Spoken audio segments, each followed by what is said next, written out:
Good evening, I'm Ian Hanamansing. Tonight, from top brass to arresting officers, the RCMP under scrutiny. These incidents that are happening, they're not one-off. As the commissioner acknowledges systemic racism in her force, some disturbing-looking arrests are criticized and explained. We also are asking and suggesting that amendments to the criminal code be done. Canada's chief judge talks to CBC News about pandemic justice. And call them bubbles, call them social circles. It's just going to include my closest friends and my sisters. Ontario and Alberta allow new steps to freedom. This is The National. At a time when police conduct is under intense scrutiny, especially in regards to the treatment of visible minorities, new video showing the arrest of a First Nation chief by RCMP seems to be having an impact. We have all now seen the shocking video of Chief Adams' arrest, and we must get to the bottom of this. At the same time, though, we also know that this is not an isolated incident.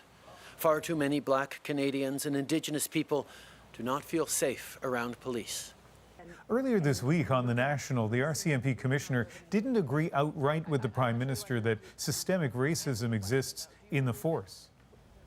That is an interesting question, because in the last couple of days, I've honestly heard about 15 or 20 definitions of systemic racism, and if it refers to an unconscious bias that exists, and we definitely have that in the RCMP, and we are not immune to it at all.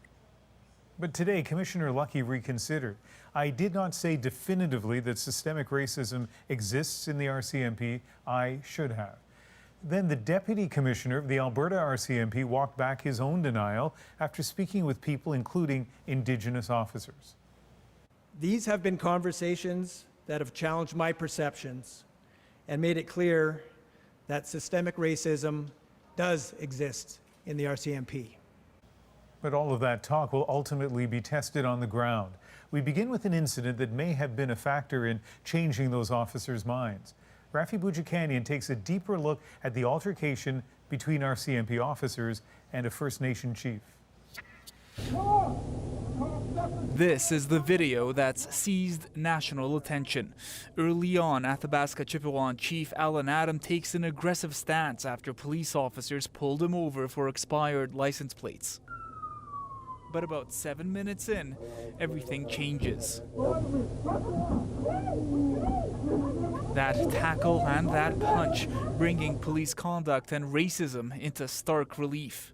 On Monday, this from Alberta's top RCMP cop before his statement today. I don't believe that racism is systemic through Canadian policing. I don't believe it's systemic through policing in Alberta. But today, from Alberta's criminal defense lawyers, these incidents that are happening, they're not one-off. They are continual.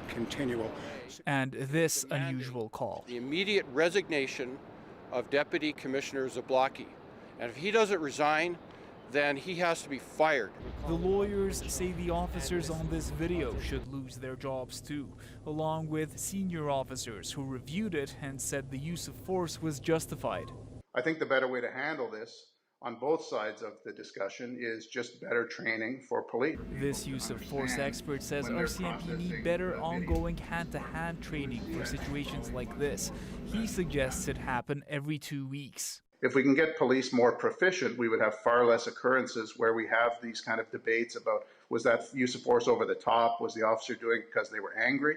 The Mounties would not address the video today, citing the current investigation by Alberta's external police watchdog agency. And Curtis Zablocki has changed his mind. These have been conversations that have challenged my perceptions and made it clear that systemic racism does exist. The external agency says it wants to speak to witnesses who saw the altercation with Chief Alan Adam.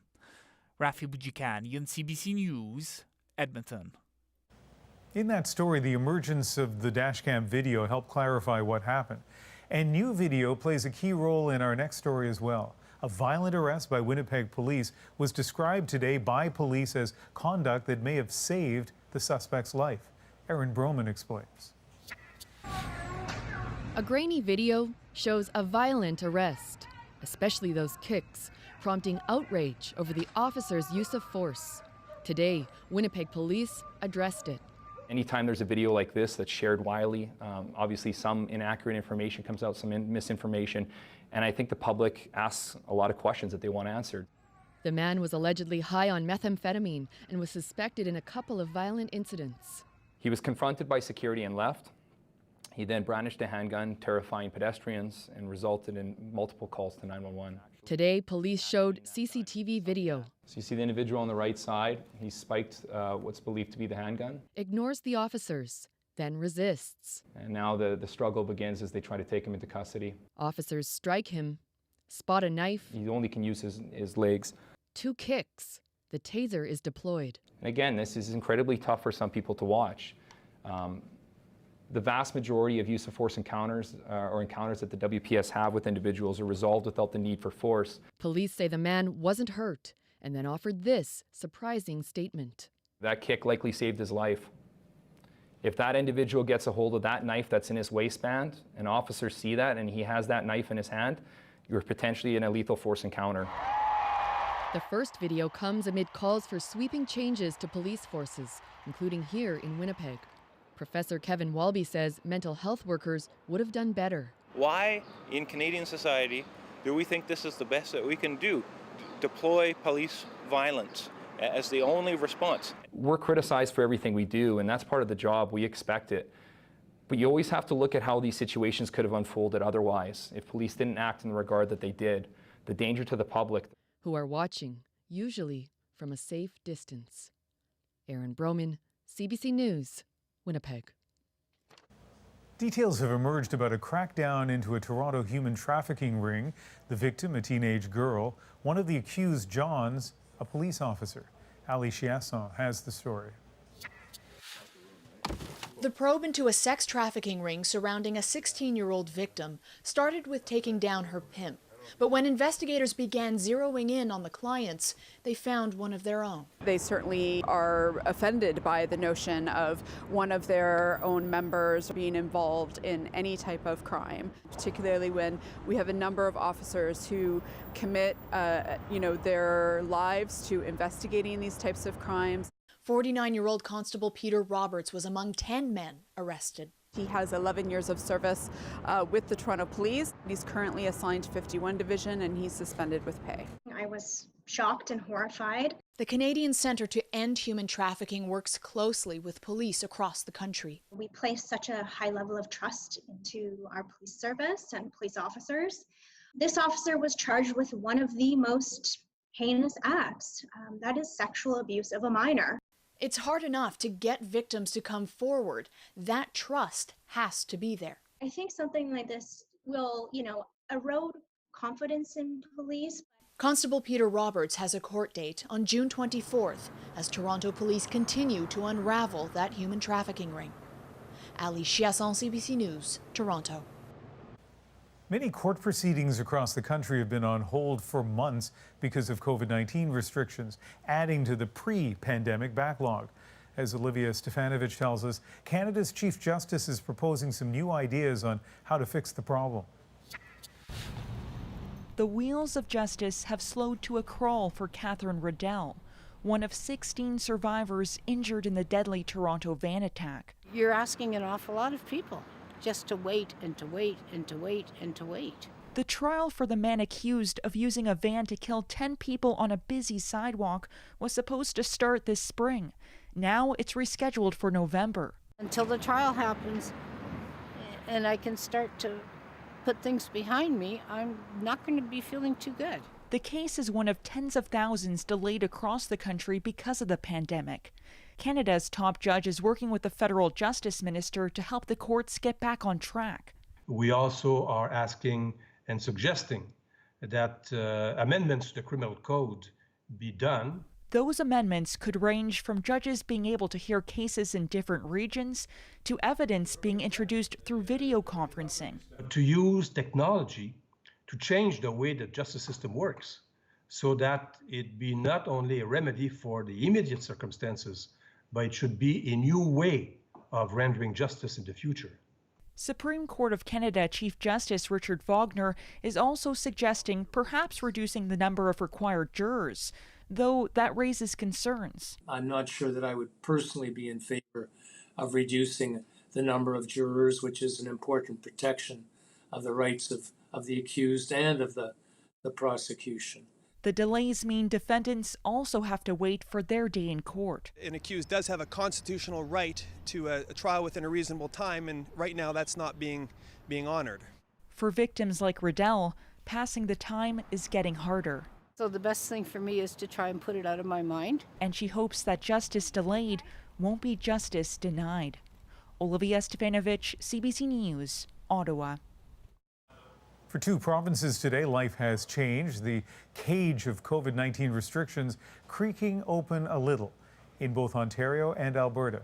That's because Alberta seems to have subdued the virus for now. The rate of daily new cases has been relatively low for weeks, and this is with robust testing. The progress in Ontario has been more mixed. Testing in the province has gone up, and over the past week it's revealed less of the virus, but this is still the worst rate of daily new cases in the country.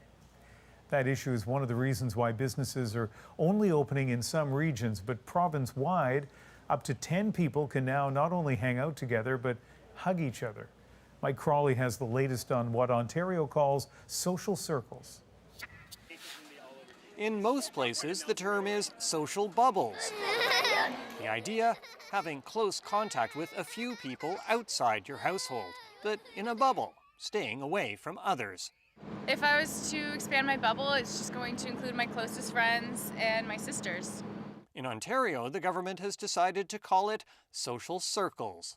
Think of your social circle as the people you can touch, hug, and come into close contact with. Effective immediately across Ontario, the social circle expands to as many as 10 people, allowing the kind of close-knit gatherings that have been discouraged for months. This means finally hugging a grandparent or sharing a meal with your parents or closest friends. But a key warning from officials, one circle only, no close contact with anybody from another. The fear from some doctors is that won't be followed. It will be impossible for 10 people to only each have that circle. This is an explosion of bubbles. We won't be able to do it. This comes the same day as many COVID-19 restrictions are relaxed across much of Ontario, but not the Toronto area. Restaurants and bars in these regions are now allowed to open their patios. We're all good. And hair salons and barber shops open for the first time since March. I never thought I'd enjoy getting my hair done so much. Freedoms that some worry people will escape the harder hit parts of the province to enjoy. We have to accept some level of risk and look at the greater good for everybody. And I think that right now our cautious approach to reopening is the right one. The Premier is stressing patience. We'll have some good news very shortly for you. Suggesting people may not have to wait much longer to eat on a patio in this city. Mike Crawley, CBC News, Toronto. Alberta's reopening today is a big step, but Aaron Collins shows us the situation in the province is still a long way from normal. The wait is over. After 3 months in limbo, opening day is here for many in Alberta, even as COVID-19 keeps much of Canada closed down. There is a risk, but I feel based on what Alberta has put out for the guidelines are pretty straightforward. If we can all follow the rules, I think we'll be okay. Team sports are also taking a tentative kick at starting up again. Players back on the pitch, but for now, just practicing. Actual games will have to wait. So it is maybe baby steps just to get everyone's comfortability and that security back, right? That trust back. And then we go from there. Much of life in Alberta can seem pretty normal, whatever normal is during a pandemic. Restaurants, bars, movie theaters, swimming pools, even casinos, all of them can open, provided they stick with physical distancing requirements. Well, that's no easy task for some businesses. For Calgary's libraries, it's an impossibility. For now, they're staying closed for a couple more weeks. There are literally thousands of high-touch services in libraries, so we want to make sure that we're managing that as carefully as possible. The new cases of COVID-19 have been stable in Alberta for weeks. Experts say there could be spikes as restrictions come down, but there is hope that with testing and tracing, once open for business, Alberta can stay open.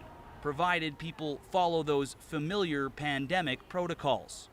And remembering those three things that I keep talking about, wash your hands, don't touch your face, wear a mask, physical distancing is incredibly important. A reminder that things are anything but normal even as they start to appear that way. Aaron Collins, CBC News, Calgary. Ottawa has announced it's phasing in a new measure to reduce the risk of air travel. Our government is mandating temperature screening for air passengers. The screenings will apply first to flights into Canada, then to outbound flights, and finally also to flights within the country. The Prime Minister acknowledges that screening for fevers is not a reliable way to test for COVID-19, but calls it an extra layer of safety. And pandemic wage premiums for employees at three of Canada's largest grocers are ending. Metro, Loblaws and Walmart have all confirmed they'll stop giving their workers an extra $2 an hour pay bump, in place since the early days of COVID-19. The companies say the move comes as things begin to stabilize and the economy reopens. The amount of data being collected on COVID-19 is staggering, but there hasn't been an easy way of sharing it until now. Tonight, a paper published in a leading medical journal introduced a Made in Canada solution to the world. Christine Burak has that story. Valuable data is hidden inside every positive coronavirus test. Data that can allow scientists to track the virus in real time, predict outbreaks, even help design vaccines. Problem is, cases and critical information about this virus are scattered across labs around the globe. We are one of the first who attempt to solve this problem. Led by Bo Wang, computer scientists at Toronto's Peter Munk Cardiac Centre started developing an app. It tracks mutations or changes in the virus's genetic sequence as it moves from person to person. The information is so detailed it can trace the virus right back to the first patient in China. A paper published in a leading journal is now introducing their free tool to scientists worldwide. If researchers want to upload their data, they can use our app interactively and get the results immediately within 15 minutes. The results show where similar versions of the virus are currently circulating, when the patient was infected, and how the virus is mutating. If there's a really important mutation that's becoming more and more frequent, that's often cause for alarm because it may affect vaccine design. Right now, several vaccine developers are trying to get the immune system to target that original coronavirus spike. But if that spike changes or mutates over time, some vaccines might not be effective. The app could serve as an early warning system. It'll be, well used and well appreciated. Researchers who've tried the tool say it helps them visualize infections coming from specific countries. And when a new version of the virus appears, it can indicate a new outbreak. It'll really help the health authorities make real-time decisions with regard to policy, including targeted lockdowns or travel restrictions, backed up with big data, global cooperation, and some Canadian ingenuity. Christine Burak, CBC News, Toronto. It seems like that technology can't come soon enough. There are fears the pandemic is only going to get worse globally. Some countries are reporting massive daily spikes in cases, but as Chris Brown explains, instead of locking down, their governments are opening up. In Russia, the lockdown has lifted, and on Russia Day, people celebrated a job well done by healthcare workers. Only coronavirus has nowhere near receded, with close to 9,000 new cases still reported each day. Even President Vladimir Putin was out shaking hands. His main purpose was to talk up an upcoming constitutional vote to legitimize his ambition to stay in power for years to come. That's dangerous. But election volunteer Sergei Romanchuk, who usually goes door to door registering voters, quit this week in protest. He fears the vote will create more mass illness. Personal risk of any member of election commission who will be actually going for to the people homes, that's very high. Putin lifted the lockdown early and may be holding the vote now because Russia's economy is bad and getting worse. It's the same story in country after country, in Latin America, especially Brazil, and in Asia, especially India, where people have started getting married again, even as positive cases shoot up. Global health expert Madhu Pai of McGill University says poorer nations are suffering from lockdown fatigue. In a fragile setting, when you're living on pretty much your daily wages, the lockdown is disastrous. And so at some point, the politics of this means that no country can continue these restrictions or lockdowns. Instead, Pai says only those with symptoms and others who come in contact with them should be isolated. I think the fact that cases are continuing to skyrocket post-lockdown tell me that the numbers are far away from their peaks. Given the choice of starving an economy or more coronavirus, the world's poorer nations are deciding a higher casualty count is the less devastating of the two. Chris Brown, CBC News, Vancouver. Britain has been weaning itself off coal for years, but COVID-19 has sped things up. Here's Renee Filipponi. The demise of coal in Britain, blow by blow. For decades, plants have been demolished in a push away from that fossil fuel. It's now been 2 months since coal has been used for power. The screen behind me shows where Britain is getting its energy from right now. It's a mixture of gas, nuclear, biomass, hydro, wind and solar, but no coal. The COVID-19 lockdown dropped demand for electricity. So as business shut down across the UK, so did coal-fired power plants. It's a milestone in a country where coal has been key to the economy for over 200 years, and where, for generations, the power system has been fueled by it. Just a decade ago, 40% of the country's electricity came from coal. Last year, it was less than 3%. Renewables are edging out fossil fuels. Wind turbines, solar panels, the more you build, the cheaper they get. It's known as the learning curve. And once they're built, they're very cheap to run. Just one rotation of a wind turbine can power a home for a day, and the UK has the largest offshore wind industry in the world. This is a great moment for many people in the UK. But Greenpeace's chief scientist says coal is still a big problem globally. We have an enormously long way to go across the world in terms of replicating the sort of success we've seen in the UK. But even in countries committed to coal, analysts say it's becoming difficult to make an economic case to keep investing in new plants. Even in countries like China and India, where simply the economics have shifted, it's now, in most countries around the world, cheaper to get electricity from solar or wind. As Britain emerges from its COVID restrictions, coal may be needed again, but the goal is to power down the UK's last 4 plants in the next 5 years. Renee Filipponi, CBC News, London. CBC News has suspended the airing of the weekly's final 2 episodes of the season as an investigation continues into words used by host Wendy Mesley. Earlier this week, she apologized for using a word during an editorial meeting for the show that she described as a word that should never be used. She was removed as host pending an investigation. A Canadian fashion designer is trying to get more Black-owned companies on the shelves of big stores. Companies that were saying, like, I stand with you, I support you, and I wasn't really feeling that. Up next, who's signing up and who she hopes to get on board. Plus, as policing comes under scrutiny, cop shows are having a reckoning. People are questioning. And the graduates who had their ceremony delivered. We're back in 2.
After scenes like this in the streets over the past few weeks, consumers have been looking to better educate themselves, sending Black authors and books about anti-racism up the bestsellers lists in Canada and the United States. The calls for change are also being felt at the retail level. As Jacqueline Hansen explains, big-name businesses are being asked to take a closer look at what they put on their shelves. Aurora James is turning her spotlight towards companies that say they support Black lives. I had been getting a lot of different emails from companies that were saying, like, I stand with you, I support you, and I wasn't really feeling that. She posted a simple idea online, a 15% pledge, calling on major retailers to commit to buying 15% of their products from Black-owned businesses. In the United States, where James now lives, almost 15% of the population is Black. The average on these big retailers is below 1% of their shelf space right now going to Black-owned businesses, so it's really bad. The first to take the pledge is cosmetics giant Sephora. Never in a million years thought that it would only take 12 days for a company like Sephora to sign on. I think it's a massive move. This marketing strategist says Canadian companies should take the same approach and reflect Canada's population, that is 3.5% Black. I think even that would be a great investment for organizations who really want to make a positive change. That would be billions of dollars placed right into the pockets and lives of Black people. Evelyn Nero hopes James's movement opens up more opportunities for her to sell her skincare products. If we got a call today, we are ready to scale up. But she's worried there could be hurdles, like big fees suppliers often have to pay just to get their products on some stores' shelves. She hopes the retailers also pledge to partner with suppliers. You kind of have a growth plan with them where they're setting you up for success as opposed to setting you up for failure. James is working on that support as well. This isn't something that I think can happen overnight. Signing her pledge is just the start. Jacqueline Hansen, CBC News, Toronto. When we come back, one of the longest running reality TV shows, Cops, is off the air. Next, reconsidering crime shows and who makes them. Plus, It's so cool to see everyone. Oh my gosh. a different kind of graduation ceremony for these different times. A commencement surprise just ahead.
With police behavior under intense scrutiny after the death of George Floyd and other incidents, the reality series Cops was canceled this week after 32 seasons. There are lots of police shows on TV, but some now say they're too focused on showing police only as good guys. As Zuleka Nathu shows us, even the Canadian-made kids show Paw Patrol is being questioned. From Flashpoint to CSI, crime shows are TV's most popular genre, reassuring audiences for decades that law enforcement is fair and just. Real life, though, is proving that's not always true. Hollywood is realizing that they have to keep up with that because the CSI procedurals are not going to go down as easily as they did. People are questioning them. The deaths of George Floyd, Breonna Taylor, and so many others at the hands of police are painting a stark contrast to the traditional narrative of cops as heroes. A warrant? You got a warrant. A warrant for what? It's forcing some networks to rethink even their most popular shows. 372, we're fighting. The reality TV series Cops, which pitted officers against alleged criminals who were often black, was canceled this week. It had been on the air for more than 30 years. We're gonna need everyone to solve this case. Chase! Even the kids show Paw Patrol is being criticized for following the good cop paradigm. Alyssa Rosenberg has written extensively about police shows for The Washington Post. I think the question is what fictions are viable and what fantasies don't feel fun anymore. And that is going to be a major reckoning. Canadian director Sud Sutherland says that reckoning has to start behind the scenes, with depicting police realistically. When we want to show something that has more nuance, that has more, vulnerability or even culpability on the cops' parts, we get challenged, we get pushback, and so you have to fight for it. And it's not easy, and you get labeled for it. You get branded a troublemaker. A recent study of the 2018-2019 American television season showed that some of the most well-known police procedurals, like NCIS and Law & Order SVU, had only white writers on staff. Sutherland says when those rooms begin to reflect reality, the shows will as well. Zuleka Nathu, CBC News, Los Angeles. Next on The National, looking abroad for solutions in the COVID crisis. In long-term care homes, 6,400 Canadians have died. In Australia, just 29. We dive into the difference next.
Since the start of the pandemic, other countries have provided lessons and warnings. Take Sweden's lockdown strategy or South Korea's extensive contact tracing efforts. But Canada's biggest challenges have been in long-term care homes.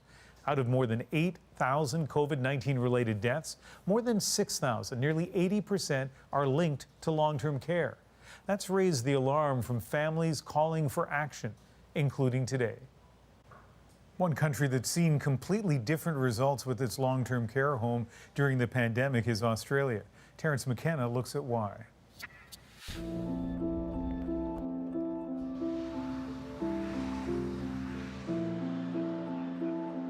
Canadians have watched in horror as the COVID-19 death toll climbed in Canada's long-term care facilities, now over 6,000. In Australia, just 29 people. Greg Shaw, who runs the International Federation on Aging, is uniquely positioned to compare the two countries. The building standards are very different in Australia.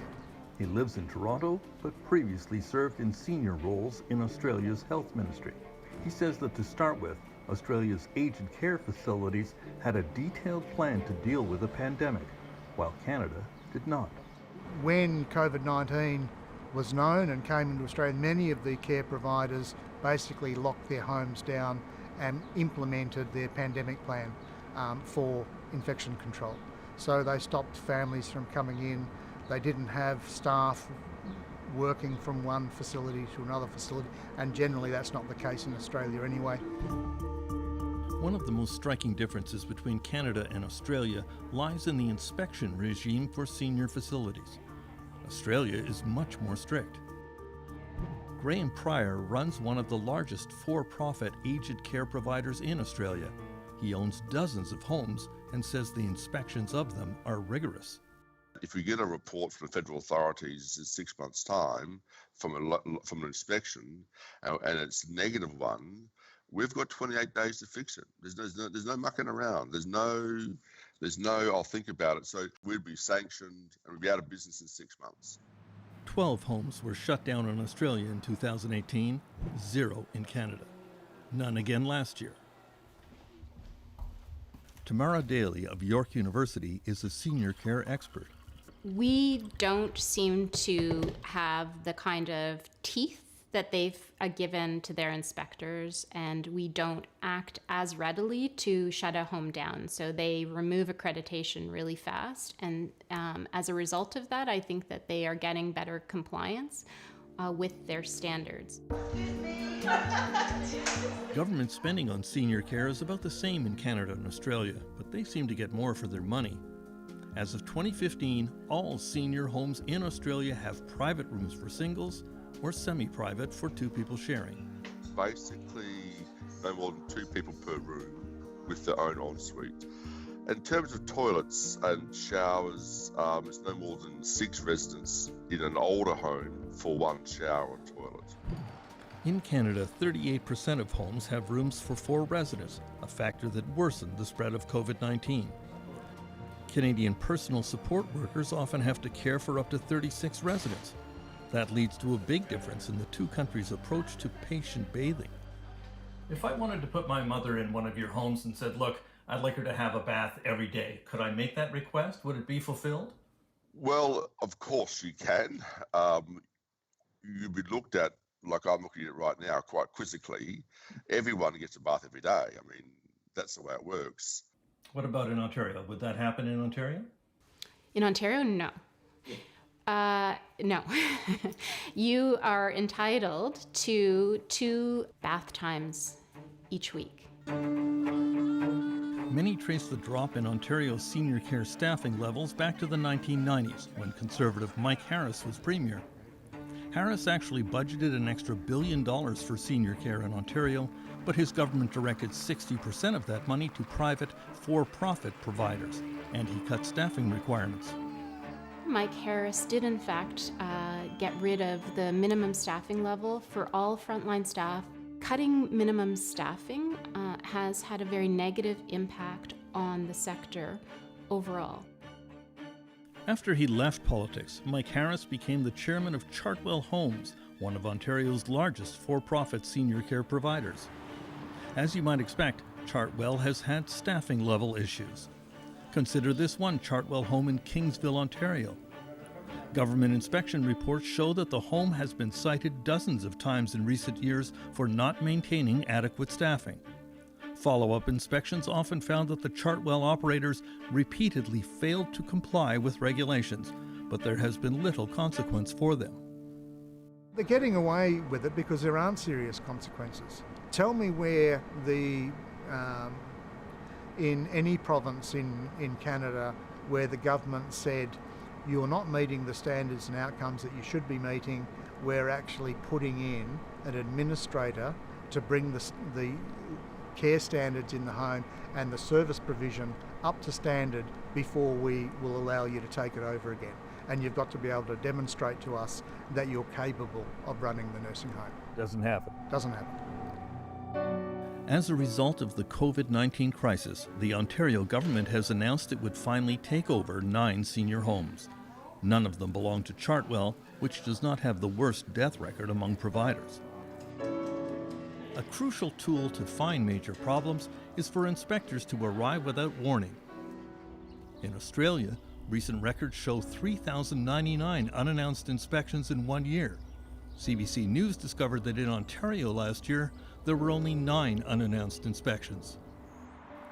Of the 6 worst-hit seniors' homes in Ontario where the Canadian government was dispatched to help out, 5 were for-profit homes. We know, even before COVID happened, that nonprofit and public homes pour money in and have higher staffing levels, as well as better workplace protections, so they have more permanent staff, they have more staff that have benefits. In Canada, the cost of senior care varies a lot depending on the province, whether it's public or private, urban or rural. Greg Shaw thinks that is a big argument to have a federally regulated and controlled senior care system, as they have in Australia. It doesn't matter where you live in Australia, you can access the same level of service at the same cost and the same care provision with the same measurable outcomes, irrespective of where you live. A national system certainly works well in the Australian context. In Ontario, a great deal of the money spent on senior care ends up in executive compensation and shareholder dividends for the private providers. The Toronto Star reports that for Mike Harris's Chartwell Corporation, that figure was $845 million over the last 10 years. At the end of last year, he personally had a $7 million stake in the company. We also do have quite a bit of profit taking in this sector, and so we need to ask really, really clear questions about how we want public dollars used and what we need to demand. Ontario Premier Doug Ford has pledged to completely rethink senior care in his province, but he will face a determined campaign by the for-profit sector to guard its stake in the existing system. He admits that he already received a call from former Premier Mike Harris since the pandemic outbreak. I had, I think, one call in the last 6 weeks from former Premier Harris to ask how he was doing, and to be frank, I didn't even know he was the chair of Chartwell. Mike Harris at Chartwell Homes has just hired his former Ontario Conservative campaign manager, Leslie Noble, to lobby the Ford government on this file. Doug Ford will also be lobbied by his own former campaign spokesperson, Melissa Lantzman, and his former marketing director, Lauren McDonald, who both have just been hired as lobbyists by other for-profit providers. A few weeks ago, Justin Trudeau speculated aloud about how the federal government should get more involved in senior care. He was quickly shot down by Quebec Premier François Legault, who basically suggested that the federal government should mind its own business and stay in its own jurisdiction. The politics of this situation have pushed Trudeau to back down, because at the moment the senior care homes are seen as a terrible problem that tarnishes any politician responsible for the mess there. There is some question as to whether the COVID-19 disaster in long-term care facilities will change that political calculation, because the public might demand change. Terence McKenna, CBC News, Toronto. And we will continue our in-depth coverage of the crisis in Canada's long-term care homes. The stories of lives lost, the families left behind, and the demands for change. More on Monday on The National. When we come back, a community comes together to celebrate a few special grads. Their drive-by graduation is next.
This should be the season of parties and proms. Instead, hundreds of thousands of grade 12s are missing out.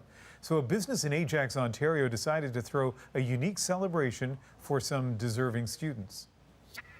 Here is good. Perfect. The whole mission of for today was to give back. You know, this is a time where we really need to, be selfless. And even though our events business and the hospitality industry has taken such a huge hit, it was important for us to give back. I'm Stephanie Riley, Managing Director of Setting the Bar, which is an event and hospitality service. Graduation is such a huge milestone in our children's lives, and the fact that they weren't able to celebrate, the schools weren't really doing much for them this year in terms of grad and prom, it was important for us to do something. Well, you need one for yours. So we picked these girls because they were nominated. We reached out to our network. They all go to the same school, Ajax high. They actually are also part of the same dance studio, and they have been friends for, since they were little teeny tiny ones. These three are so deserving. They're hard workers. They've all danced competitively full time and managed to keep all their grades up. They're all heading off to university this year, and it was just a way to celebrate them. When I knew she wasn't going to graduate from high school, my heart was just in pieces. And so when we got the call from Stephanie, I thought, wow. The best surprise ever. Yes.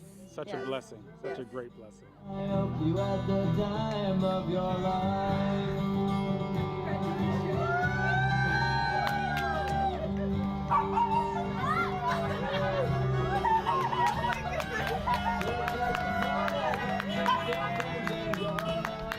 Oh, I'm ecstatic. To see the girls surprised, which was the ultimate goal, is to keep it a surprise, which was a challenge with 3 teenagers and all their friends knowing, and the social media and that sort of stuff. So the fact that we could keep it a surprise was huge for us. We were really happy with that accomplishment. It's so cool to see everyone. Oh my gosh. There's so many people. I had no idea. I feel awesome. It's so encouraging to see all our friends and stuff from everywhere. Awesome. It's great. I haven't seen a lot of these people in a long time, so it's great just to see them again. Who's standing out of the car? Is that Julia? I was so happy to see all their friends show up and all those cars, and it actually, it brought me to tears. 3, 2, 1. The end result, yes, it was everything that we wanted and more, because the surprise worked out, and the girls were ecstatic. There were tears, which is amazing, from the kids and the parents. The guests coming by were smiling and happy, and again, more tears. So mission accomplished in that regard. I think it's important to cherish moments like this in a time like this. Don't let go! Don't let go!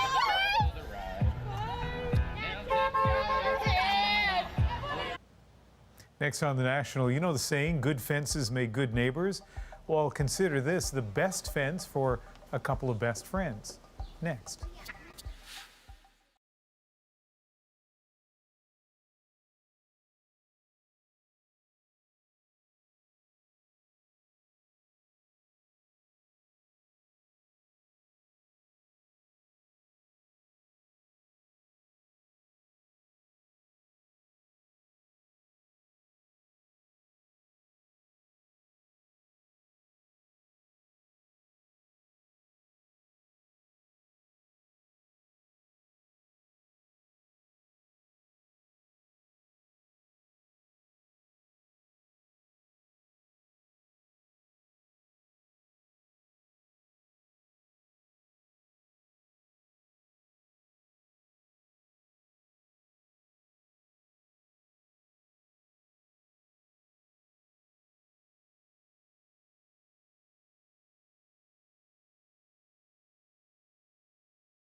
Daphne and Morgan are best friends, and they also happen to live right beside each other. With COVID-19, they've struggled to find a way to connect. But their parents came up with a creative plan to get the girls back to hanging out face to face. And that is our moment. Do you want to try? Okay. These girls have been best friends for a number of years. They've been playing in the backyard together. They were able to hear each other but not see each other. So the first thing my husband and I did was to remove every other picket on the fence just so that they could see each other. After a while, we just wanted them to get a little bit closer, and I got the idea to put a window in down the side of the fence. Having the glass has made it easier because we can see each other better instead of just staring at a screen for the whole day. They're 2 jumping jacks. I was thinking enough is enough. They need to see each other. They're best friends, and it was just making me a little bit sad that they couldn't interact the way they used to. I had it installed in a day and haven't looked back. Okay, that video wins me over. I was not exactly sure about that moment throughout the day because I thought, why don't they just hang out in the yard and stay, 2 meters, 6 feet away from each other. But Meg, one of our producers, said that she lived next to her best friend right up till grade 12, convinced us we should do the moment, and I'm glad we did. It was really sweet. That is the National for Friday, June the 12th. Good night.